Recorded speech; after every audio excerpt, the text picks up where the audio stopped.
Mr. Kmitch for 6 minutes. Please go ahead. Thank you, Chair.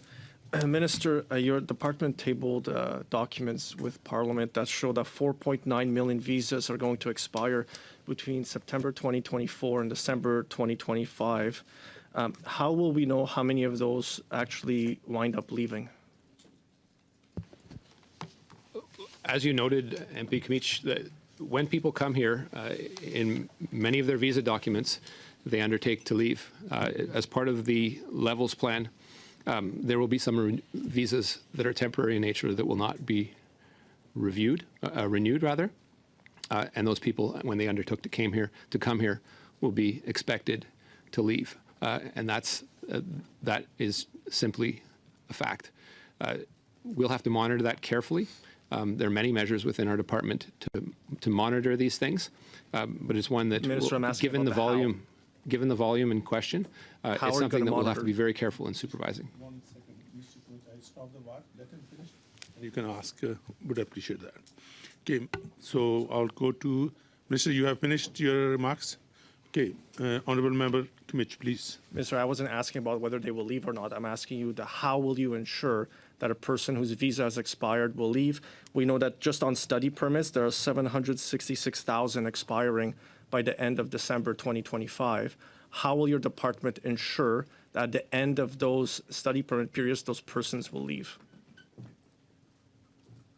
Again, there are many ways that people leave the country, Tom. The vast majority leave voluntarily, and that's what's expected. So explain those ways. How will you ensure it?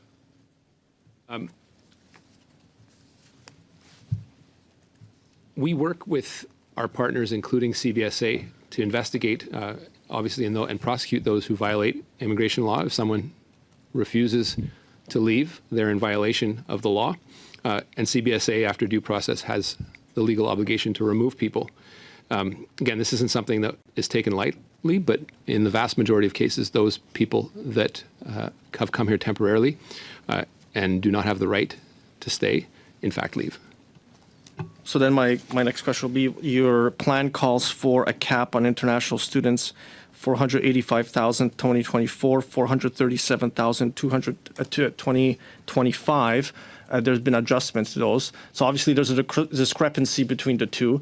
So how many do you project will leave the country then at the end of December 2025? All 766,000? What's the proportion? What are the forecasts the department has? You'll have to be clear on that. A discrepancy between what and what? Between the number of people who will be allowed into the country and then the number of people who will be on a study permit that's expiring. So those who are expiring the end of December 2025, how many of them will actually leave? Are you saying 100% will be expected to leave, or are you going to send CBSA to chase all 766,000? You know that is not what happens. There are a number of things that occur. Some people actually get renewals. Some people get postgraduate work permits and stay a longer period. And we do work with CBSA to monitor these things. And when Statistics Canada reports on these, they take into account a whole variety of factors in estimating how many people are here and how many people have left. So at the end of this year, 2024, how many international students do you expect to leave, and how many have left so far when their study permits expired? How many have left as of November today? We don't have that number. October 1st. Can you provide those to the committee? I don't know. We could look into it. Minister, how can you not know? It's in the immigration levels plan. There's a bunch of charts on page 22 starting about temporary resident immigration to Canada, persons who are in the country. It's in the immigration levels plan. It's in there. So how can you not know what that number would be? There's an order paper question, these government documents that were signed by your parliamentary secretary that were tabled with Parliament that has the numbers. So there's supposed to be expiring study permits in December, 84,642. And then in November, 36,130. In October, 10,182. In the month before, 127,348. So how many of those people are still in the country? How many have received the renewal? And how many of them have CBSA now looking at them? What I can provide to you as a number is the expected decrease over that period over the 3-year period, which is about 450 the first year, 450 the next year. That's net incoming and outcoming. with a slight increase in 2027. So again, so how are you going to track then those whose work permits are expiring by the end of 2025? Again, it's in the hundreds of thousands.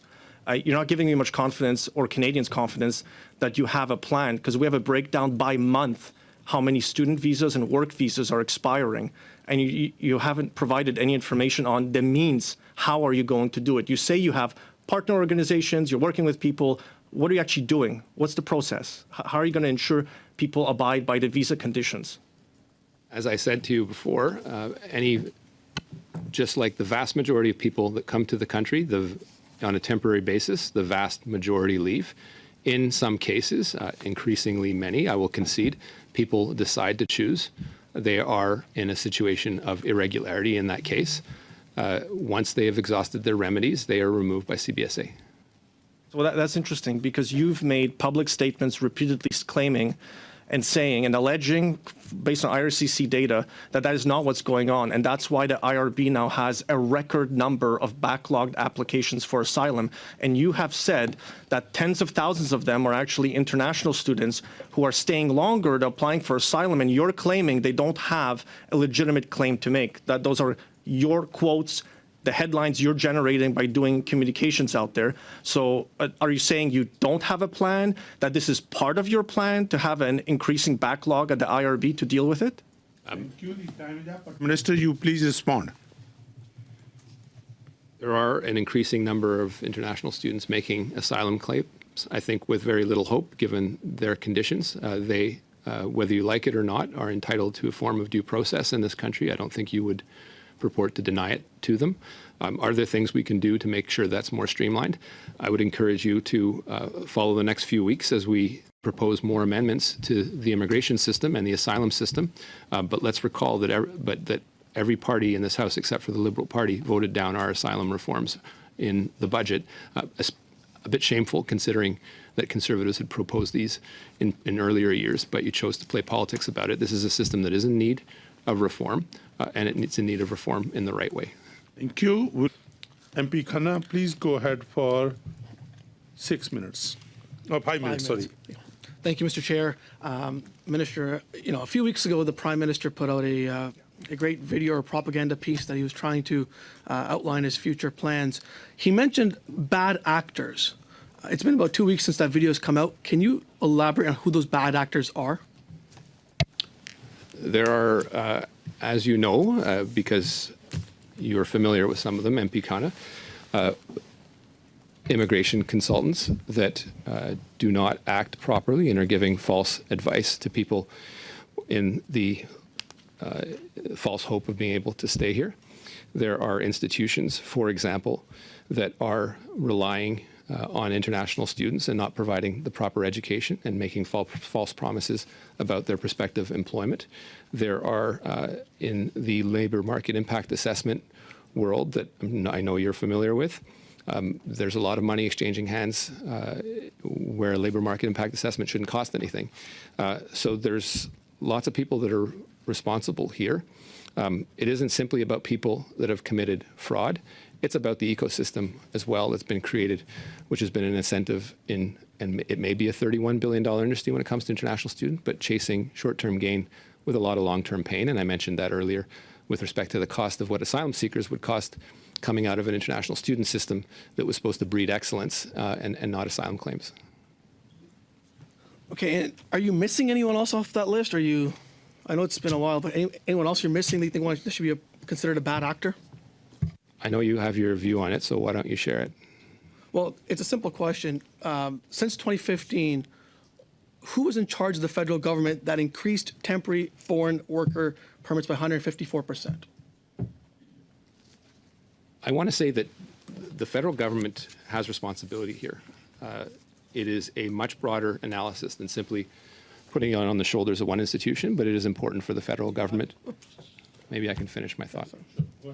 It is important for the government to acknowledge that we could have gotten things right in many measures. There is a conundrum that comes with any immigration program, and one of those is the impact that this has had, these immigration plans, pretty much regardless of category, on making the labor force younger, on increasing the GDP of this country, extremely important coming out of COVID with structural challenges in the supply chain.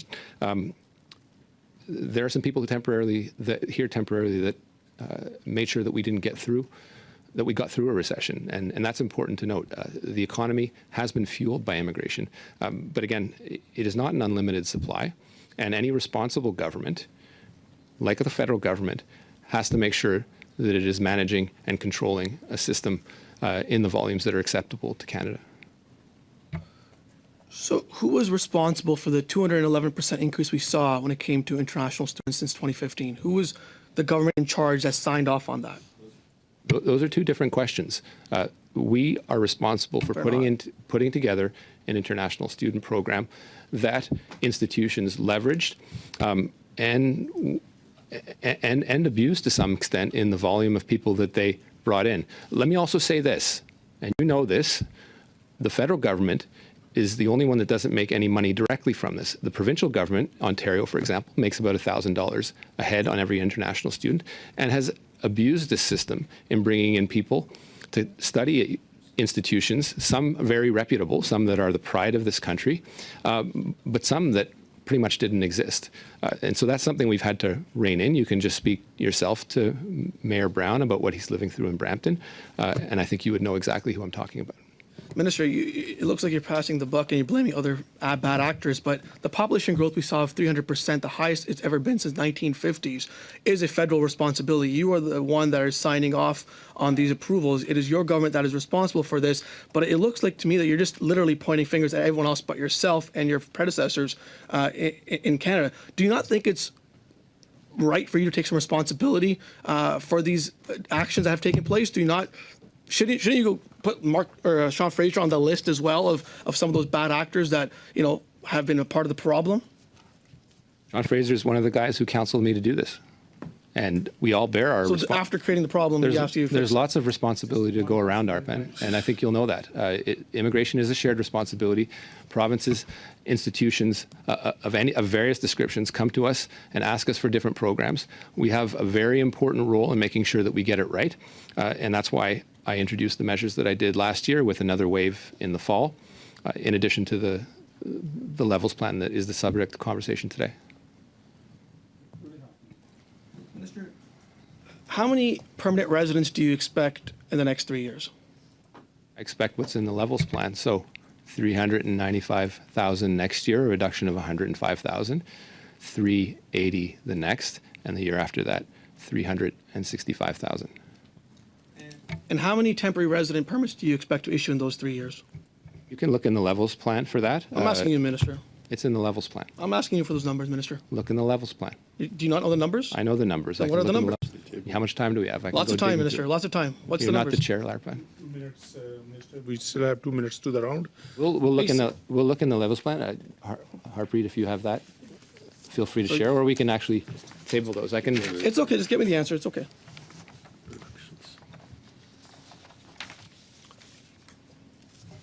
No, he said new ones. So the target for 2025 is 673,650. For 2026, 516,600, and in 2027, 543,000 permits. So if you do the math, so we're expecting probably 3 million people coming to Canada in the next 3 years, both permanent and temporary residents, correct? Again, if you need to be able to look at what the net population increase is for that period of time, and for the next 2 years, it'll be reductions with an increase over the next year. Okay. Last week, your officials confirmed to us that you're seeing skyrocketing refugee asylum claims with a wait time of 44 months for some of them. What are you doing to bring those numbers down in terms of wait times and to make sure that these cases are heard as soon as possible? Well, if you looked in the last budgetary exercise, we put a substantial amount of money in making sure the IRB could process more volume. It's, they are an independent body, so there's only so much pressure that we can exert on them.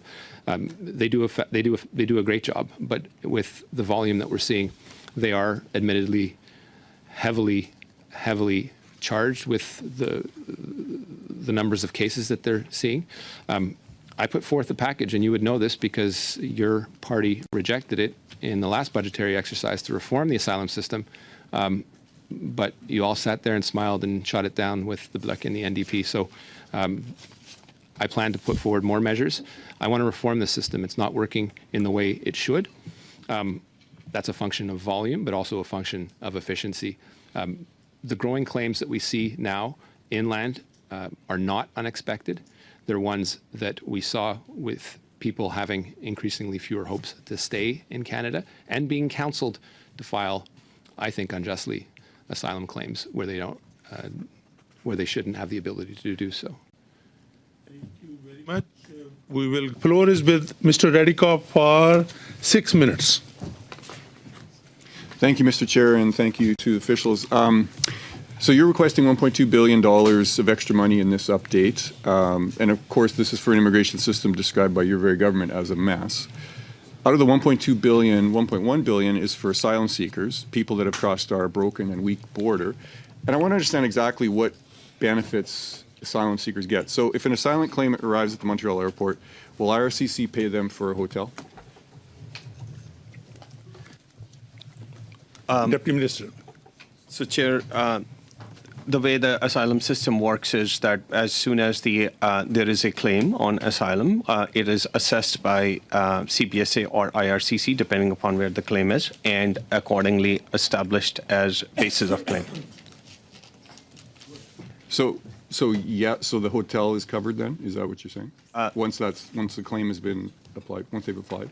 So if there is in Montreal, I'm just giving you a full answer about this. If there is in Quebec, there is a possibility that Prada will probably house up to 1,150, and if there is an overflow, we will house them in the hotel. Do they receive a food allowance? I think Su Young, if you can. Yeah, thank you. So it is not an automatic allowance that asylum claimants would get just because you are an asylum claimant. There is the right to claim asylum, and then they would have to identify whether or not they need shelter. And as part of that, if they end up in an IRCC hotel, then there would be food as part of being at the hotel. Okay, so they can get food. What about transportation? Is there furniture? Is there household items allowance as well? No, that would not be covered because they are in the hotels, so there's no furniture that would be required. Are asylum claimants eligible for, Deputy Minister, for health benefits? Deputy Minister. Yes, the asylum claimants are eligible for the first 3 months as for the interim federal health program, and then it is determined whether the provinces will further give them the necessary coverage. So does that cover things? Obviously, covers primary health care. Does it cover things like glasses, dental work, that sort of thing? It has a very specific primary care component. It does not have, I don't have the details on hand, Chair, which I can say that it is true that dental or glasses are covered, okay, but the primary thing is covered. We heard last week that it takes 44 months to process an asylum claim at the IRB. How much of today's new spending is going towards the Immigration Refugee Board to speed up the asylum claim processing? So, Chair, the IRB has a separate kind of allowance, which is appropriated by the minister, and they are a quasi-judicial organization, and they have had their own money. To us, our connection to them is to prepare the files and give it to them for further assessment. Okay, so you don't know. I understand. There's no money, no extra money's gone to the IRB to process, just try to speed up claims in this supplemental estimate system. Talking about asylum seekers, how many asylum seekers in the queue are former international students? I think. At the risk of quoting a number, I think what has been seen lately is that there's been an uptick of students who are actually seeking asylum compared to 2023. I guess I'm looking for a number. Do you not know the number that are students? Not on hand, Chair, and we can provide. So you wouldn't know how many arrived as international students or who were originally international students and you wouldn't know those numbers?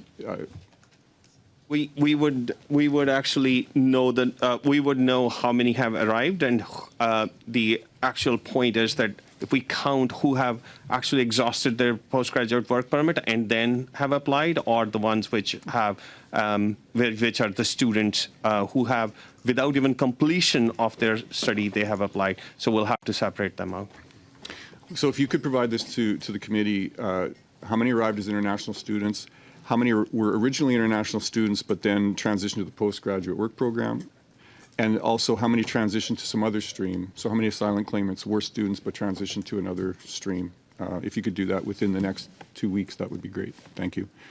And is it true that asylum claimants also get a work permit? Yes. Chair, that it is true that they get work permit. So does this policy incentivize people to claim asylum in order to be able to work in Canada legally? We actually have a policy where we allow the asylum claimant, while their asylum claim is being processed, that they are able to support themselves and integrate in the society, and that is why it is meant for that. It's not supposed to be a pull factor. Your department previously released asylum claims by designated learning institutions up to 2022, and the total was less than 5,000 for that year, and of course now we're seeing more than that every month. Can you table with this committee the updated numbers to that table, so asylum claimants by designated learning institution up to the end of October 2024? The students? Mm-hmm. Okay, we will actually go back and try to get that information. And just to be clear, I'm referring to a report that you published a couple of years ago. It was that's the information it had, and I would just like it to be updated. And if you could provide that within the next 2 weeks, that would be great. 15 seconds.